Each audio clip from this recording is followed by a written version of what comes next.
ڕەوشی ڕۆژنامەگەری لە هەرێمی کوردستان لە بەردەم هەڕەشەدایە. تا ئێستاش کەیسی کوشتنی ڕۆژنامەنووسان بە داخراوی ماونەتەوە.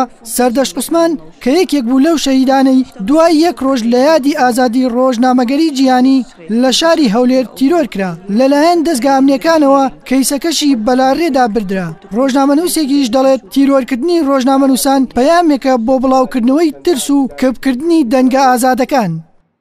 لە ڕێگەی ئەم کردە تیرۆریستیەوە ترساندنی خەڵکانی ترە لەوەی کە دەست بۆ تابۆکان بۆ شتە حرامەکان بەرن، بۆ خەتە سوورەکان بەرن، قسەی جددی لەسەر دۆخی هەرێمی کوردستان و ئەو دۆخە سیاسی کە هەیەی بکەن.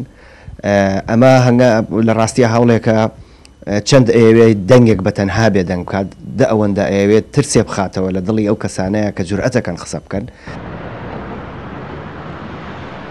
سەرەڕایبوونی یاساکانی ئازادی ڕۆژنامەگەری و یاسای بەدەستێنانی زانیاری، بەڵام لە هەرێمی کوردستان ئەو یاسایانە پێشێل دەکرێت. پەلاماردانی ڕۆژنامەنووسانیش بەردەوامی هەیە و ڕۆژنامەنووسان تیرۆر دەکرێن و ئازار دەدرێن. بەرپرسی سەنتەری میترۆژ دەڵێت هۆکاری دووبارە بوونەوەی ئەو ڕووداوانە پەیوەندی بەویست و عەقڵێتی کەسانێکەوەیە لە دەسەڵاتدا کە دەیانەوێت ئازادیەکان بەرتەسک بکەنەوە و دەنگە ئازاکان کب بکەن.